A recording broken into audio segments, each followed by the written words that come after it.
the end of a program, what you really hope is that the researchers come out of it with a really deep understanding of working with industry and that ability to speak across the two sides of the fence, and that industry come out with a really deep understanding of the value and the capacity of universities, but understand the drivers of them as well.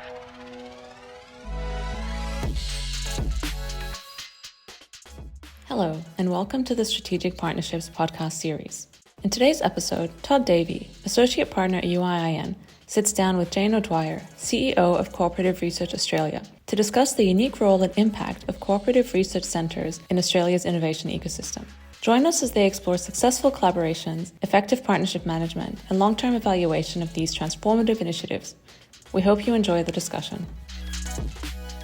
Today is my great pleasure to welcome Jane O'Dwyer, CEO of Cooperative Research Australia, which is an organisation which promotes collaborative industry-led research through knowledge exchange, professional development and advocacy. She is the former Vice President of Engagement and Global Relations at ANU. In that role, she was charged with leading innovative strategic engagement activities. And she also has a long history in communications and media liaison, as well as working in local and national government. So welcome today, Jane. Thanks, Todd. It's a delight to be here. Great. I guess I wanted to kick off with a bit of an explanation, because not everybody will be cognizant of the role of Cooperative Research Centres, Jane. So I was wondering if you could just give us a bit of a background on the role that they play in the Australian innovation system. Absolutely. I start, first of all, thanks, Todd and UIIN for having me along. I really appreciate it. And I just want to do, as we always do in Australia, acknowledge the First Nations people on whose land I'm working from. I'm coming to you from our national capital, Canberra, which is also Ngunnawal land, and pay my respect to elders past and present. It's an important acknowledgement for us in Australia that our Aboriginal and Torres Strait Islander people are our first innovators. And we're going through a big reconciliation process at the moment, and questions around First Nations science is a really big topic for us, and including for our members. So the Cooperative Research Centres program is an interesting one. It's a bit of an Australian success story that is not all that well known even in Australia, let alone outside of Australia. But it's unusual in that it's a program that's lasted more than 30 years. One of the features of our system of government is we often have relatively short policy horizons. So government often will start a program, it'll run for a few years, and then another government will come in and replace that with a new program or evolve that program. The CRC program, as we call it, is unusual in that it's had bipartisan support for that. Now it's actually 33 years. It was originally founded in 1990, and the first CRCs came into existence in 1992. And the fundamental idea of them is to create a framework that brings together industry, research organisations and government to unlock private sector investment in R&D, but provide a framework that allows research institutions and industry to work well together. There's been 236 CRCs so far.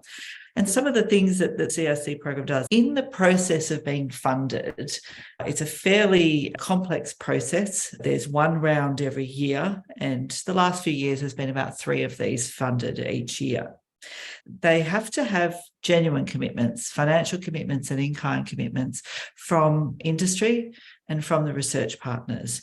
Often the research partners' commitment is primarily in kind. They're providing access to research capacity, to research infrastructure, etc. And industry, it's often cash on the table.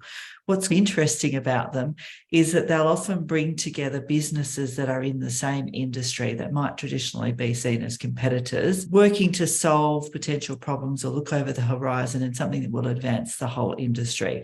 And we'll have some of the challenges that people have in these sort of big collaborations, because some of them will have 90 partners. You can imagine that's an enormous challenge to manage all those competing interests. But the framework of the CRC program, refined over those 3 decades, creates a really good sandpit for research institutions and businesses to learn how to work together in a really well-structured environment and to resolve challenges in that environment. It's not perfect, but it's a pretty good model. We just had impact assessment released on it, and they found it's fit for purpose. It delivers real value to Australia, but it had some really interesting data in it that it induces around $200 million per year in private sector R&D, which is a really interesting thing in a country where private sector R&D is not particularly high. Companies in Australia don't, as a whole, tend to see research as a way of growing or transforming their business, so it creates an incentive for that and unlock some of their money to support that. And that it's estimated over its lifetime to have increased our GDP by 32.5 billion, which is not insubstantial, and created over 22,000 full-time equivalent jobs. It's a really interesting program. It's a very Australian program, and we're always looking overseas at other programs, but I know I get a lot of calls from agencies and people not in Australia wanting to know about how the CRC program works. I guess you're in a very good position to describe a little bit about what is cooperative research, because obviously we've got the industry and university partners or research partners coming together. But what do you see as this cooperative research that they undertake? How does it usually work? Is there a standard sort of approach, a model that you see? We used to be called the Cooperative Research Centres Association. It's probably a term that's at various times fallen out of use. We probably use collaboration more now, but we chose to keep using it because we want to acknowledge that history. And I suppose in the Australian context, what it means is cooperation between industry and research institutions to an outcome. So it's a bit different to businesses wanting to contract a university or research organisation to do a piece of contract research to solve a very specific problem for them, or universities wanting to take a piece of research or IP out to commercialisation. It's the cooperative bit of it's really important because it brings together not one or two businesses, but at minimum dozens, at maximum up to 100. Seen some bids that may possibly even go bigger this current round. So an enormous number of industry partners and with a number of research partners. So CSIRO, our national research agency, has been involved in more CRCs than any other research organisation. ANSTO, so our government research entities are involved as well as our universities. The Commonwealth government puts funding into it. But there's often government involved because the end user is government. So local governments are often involved, or health departments or agricultural departments who are dealing with the end user are often involved as well. In this context, we see them as industry. So cooperative in that sense means bringing together a large group of interested parties to try and drive towards a shared outcome. I guess what I wanted to understand how that works, is it primarily focused on blue sky research, applied research, a mix of both? The CRC program technically needs to be industry-led. So that tends to push it a little bit further up the scale towards applied research, and it really focuses on translation. The funding in Australia for blue sky research or fundamental research generally comes from the Australian Research Council and the National Health and Medical Research Council. The objective of this is for industry to identify their shared challenge or problem and then to work with research organisations to solve it. Now, in reality, it's not that clear-cut, and very often it's research organisations that enable these things to stand up because they're critical to the capacity. But the idea of them is to move research up the TRL scale significantly. So to research some problems up to a point close to commercialisation. They're not necessarily commercialisation vehicles. There have been examples of commercialisation vehicles coming out of CRCs. There'll be spin-off companies, or some of the partners will commercialise the IP. So to bring it up to the point where that's possible, or to the point where it can be used, where we have some of them historically that are not designed for commercialisation per se. They were called public good CRCs. They were designed to deliver economic, social, and environmental benefit. So we've just had one, the autism CRC, which has just finished its term, but the point of its contribution was to improve practice knowledge of managing autism and making life easier for affected families in Australia. It's had a huge social impact. We've got our first nationally agreed standards in Australia because of that CRC. So its outcome was never driven to be commercial, but it's had a real social impact. Oh, that's great. There's an avenue for affecting and impacting industry, but as well as that, there's also a mechanism for providing more social impact. What I would love to know from you with that background, so not only your time at Cooperative Research Australia, but also your time from ANU, is what tends to work with cooperative research projects from your experience? I could give lots of different answers because everybody comes to the program and to the CRCs with different drivers. Universities, it's seen their research used, their research go out into the wild, so to speak, which of course meets some of the expectations of the community. Our universities are all publicly funded, so the expectation that they make a significant contribution to our society and economy is pretty important, and they're assessed on that impact by the federal government. So these are really useful vehicles for translating that research. For industry, it's about solving problems or growing businesses or growing industry sectors and growing Australia's competitiveness in particular space. And it's a really broad range of industries. For industry, it's often around being able to sensibly access research for large-scale change. So to give you some example, we have the Heavy Industry Low Carbon Transition CRC, which is about heavy industries being able to transition to a low-carbon economy. That requires a real collective effort from many companies and from many research institutions to do it. So they're often coming together around really big challenges. So for them, the measure of success is the ability for them to grow their businesses or to do their business better or more efficiently or to grow a bigger market for Australia or competitive advantage.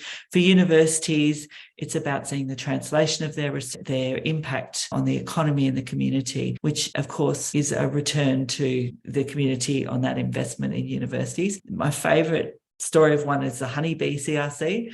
Tiny little CRC, ran for 5 years. It just finished up last year and is commercialising some of its IP at the moment. But that one went into an industry sector that didn't traditionally engage with research at all and didn't really know how to, but also didn't necessarily see itself as an industry sector. It had lots of different players. And the CRC proved to be a coalescing entity for them. It also enabled them to learn how to work with universities. And so now we're seeing bids for future CRCs in that industry, which had not traditionally engaged in this space. So it had developed their knowledge and awareness of it. And we've got one at the moment that's currently operational, Smartcrete, which is the concrete industry engaging with universities. And concrete, of course, is a huge carbon challenge, and they cannot possibly meet that challenge without engaging with researchers. The big long-term outcomes, which are what we see in the longer-term impact reports of this, are really about step change for Australia. There's some really interesting different CRC topics that you've mentioned there. Let's think more globally now. How can universities benefit from strategic partnerships? How can we align cooperative research with the interests of universities? What sort of advice would you give to, for example, university rectors or other leaders at university? It's a big question. Yeah, right? So. It's a really great question. I suppose there's a couple of things. And it's one of those interesting ones where policy lands. So this policy was designed to make it easy for universities to engage with industry and to develop those relationships. And there's great stories of very long-term industry research partnerships with individual universities and industry or business partners that have been part of a CRC that came out of that because they learned how to work together. They got to know each other. The business got to understand what the capacity of the university was. The university got to understand how to work with that business. And so you see some really long-standing relationships. Some of the things that are really important to think about is it sounds like some of the boring stuff, but it's actually really important to making these things work. So it's the governance of these entities, the management of them, the staffing of them. All of these things actually require significant investment, and governments can really support universities by providing that investment, which they do in Australia through programs like this. I often have conversations with colleagues in universities about governance, and for the translation of research and for it to be a real partnership with industry, governance becomes critical, that independent governance that allows you to manage large partnerships and competing interests in a way that deconflicts that system. My observation, having moved from a university into this space, is I think there's an underestimation of the amount of resourcing and work and attention you need to pay to that management of partnerships,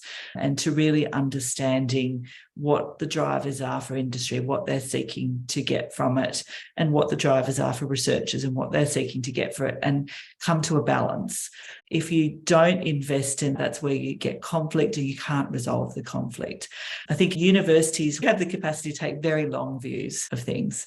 So we can plan for the long term, we can be quite patient with our investments, which also can have a flip side, which means we might not tend to relationships the way we need to. For industry and for businesses, they have very short timeframes. Their external environment can have very quick effects on their business, and then their competition can have quick effects on their business. So their circumstances can be changing quickly. And so the long-term horizons for them and long-term horizons for universities are a little bit different. So that tending to the relationship is critical. There are other things too that I think are important. Being able to tell the story of your research translation of those successes is pretty important. As university leaders, I think that being able to tell those stories and demonstrate that there are these mechanisms that make it possible to work really well together is an important aspect of making collaborations work. You said partnership management, and attending to the relationship was something that was really important. I was wondering if you could just break that down into what that might look like. What does that actually mean in a good sense? There's several layers to that. So the first one is making sure everybody understands that you have an independent or representative board, whatever you have, and what their processes are. So being transparent about those processes, being transparent about the way that you'll do selection of projects, allocation of IP, all of those things, having good partner agreements in place. In the CRC program, the Commonwealth provides templates essentially for them. Everyone modifies them because they need to be appropriate for that industry and those partners and their drivers. But having really good, solid agreements at the beginning are important. And to get to those agreements, that means having some really good, solid conversations, bringing together the groups of industry and researchers who are going to work together on multiple occasions to make sure that you're starting at the same place. And then as you move through, bringing them together regularly, that face-to-face contact is really important. The other thing is having good, healthy processes for resolving conflicts and risks. They'll come up, things will go wrong. There's sometimes that mismatch between industry expectations of speed that research can occur. Again, that goes to those having those regular meetings, having clear partnership agreements, having those discussions all through the process, having milestones through projects so that you make sure there's good reporting. There's a bunch of those practical things, but at the end of the day, they really come down to spending, from a university administrator's perspective, resourcing your institution to be able to manage those partnerships. From the university professional staff's and research staff's position, making the time to manage those relationships and seeing them as two-way relationships. Can you give some advice on the academic side and the industry side? What sort of mentality or approach should they have when they come together to do cooperative research? So they need an openness to understanding different ways of doing things and different approaches. But I think there's also a deep level of respect is really important. So industry, I think, needs to come to universities respecting the knowledge and the capacity and skill of researchers. And it's a very different type of knowledge and skill often than you find in industry. So recognising that it operates differently. For researchers engaging with industry, again, it's about that respect, that industry know their business and they know what challenges they've got and that they know what they have to do it. So they're looking for a solution. Often academics are looking for an interesting problem and industry are looking for a really good solution. So it's understanding those two sides of it. And at the end of a program like a CRC, what you really hope is that the researchers come out of it with a really deep understanding of working with industry and that ability to speak across the two sides of the fence, and that industry come out with a really deep understanding of the value and the capacity of universities, but understand the drivers of them as well. If it's done well, that's where we see those long-term relationships develop. Fantastic tips for both sides. How do you manage the relationship with industry when they might have a different timeline and expect it out fast? This is actually one I've seen a lot of our members in the CRC program deal with. There's a couple of different ways that you can approach it. In Australia, there are different programs that support different speeds of outcome. So there'll be some industry partners that are really after a bit of a widget or something that's very advanced and is quick. They're not going to be suitable necessarily for a CRC because it's about solving longer term problems. But there'll be others that are looking for a major change, or perhaps exploring some ideas that they think might transform their business, but they need to work with researchers to understand if that potential is really there. There's no point going down a pathway to try and deliver something to an industry partner that you can't deliver because the research isn't advanced enough or the capacity is not there to deliver it. That will only damage the relationship. You're better off to say to them, that's something that we're not able to deliver for you right now. What are the other problems you might have that we could work on? But it's really about honesty, transparency, having those open conversations, and being clear about those timelines and what they are. We've seen with the CRC program, there was quite some long delays over the last couple of years in the rounds. And it was really difficult for the universities because large numbers of their industry partners hadn't dealt with a government grant funding round before. And they weren't as able and relaxed about the fact that it might take a bit of time. So what we saw out of that was, for some of the new CRCs, a bit of partner churn, which meant they had to really front end that partner management. They had to bring in some new partners where some just couldn't hold for that long. And then they had to part with others, hopefully on good terms. But that's where that constant dialogue, honest conversation is, because there's a bit of a churn at both ends. And you want to make sure that when you can't deliver something for an industry partner, they can come back to you another time when they might have something else that you can deliver. I also wanted to just understand a little bit more about multi-stakeholder partnerships, because what you're describing there and what we're seeing increasingly is that it's not necessarily one-to-one, but we're talking about many-to-many almost. I guess that creates a bit of complexity, but maybe you could explain how that works in a practical reality. The many-to-many is the hardest type, but possibly the most rewarding in the long term. That's where government support becomes really important to enable it, or potentially philanthropic support. I don't think a many-to-many collaboration can work without a really solid framework, really good governance. So CRCs have independent governing boards rather than representative boards. And having good milestones and good reporting is really important. So I think those many-to-many collaborations really can transform industry sectors. They can transform whole areas of economies, but we have to see them as the large undertaking they are and put the structures, the staffing, the personnel around it that can deliver it. There's also that thing too around intermediaries. They are really valuable and really critical to large-scale collaboration. And different intermediaries become critical at different stages of it. So I've just come back from a visit to some of our members where one of our members was really clear about that. He'd been the CEO of a CRC and saw his role as an intermediary at bringing those partners together. He started as the CEO of one of those commercial vehicles, but very quickly handed it over to another intermediary who was experienced in scaling a startup, because that wasn't his skill. So knowing when to move the right personnel in and out, knowing what skills you need, are really critical for them to work. Okay, and we've got time for one more question. When it comes to cooperative research, all parties want to know whether it was a success. Maybe you could provide some concrete tips on how you can properly evaluate a complex being such as a cooperative research project or a multi-stakeholder partnership. In the Australian system, they actually have to outline your impact tool, how you're going to measure your impact. And I remember when I was in the university, this was an endless question for us of how do you really measure impact? Our government ran an impact and engagement assessment that was challenging, to say the least, to work through in the university because everyone had different measures of impact. To really measure the impact of these types of things, you actually have to take a long view. So you're looking at several things. One of them is the development of productive partnerships between industry and research institutions, and they may continue beyond the life of that CRC. Another one, of course, is commercialisation.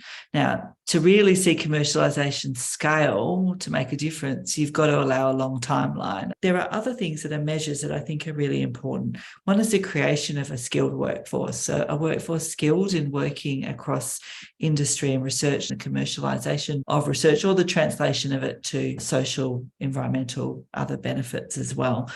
The other thing is research trained but industry focused graduates, so mainly PhD scholars, but other HDR scholars, also undergraduates and postgraduate students as well. Those who had, as part of their training, worked on industry problems with industry, worked in industry, but had really strong research skills. So there's all sorts of different impact measures. But if I look at some of the most successful things that have come out of cooperative research centres, you didn't really see the full impact of those for at least a decade, if not longer, because they take that long to come into common use. But if any of you have soft contact lenses, some of the technology for that came out of a CRC a very long time ago. It took a long time to become part of standard production of contact lenses around the world. I think that's a great way to finish the conversation, talking about the long tail of the impact of cooperative research. Jane O'Dwyer, it's been fascinating having a conversation with you, talking about the topic of driving and supporting university industry partnerships. So thank you so much for your time today. Fantastic. Thanks, Todd. And thanks everyone for joining today. Thank you for listening to today's discussion. Follow UIIN on LinkedIn, and if you're enjoying our podcast, make sure to subscribe, rate, and review in your podcast platform of choice to help other people find this content too.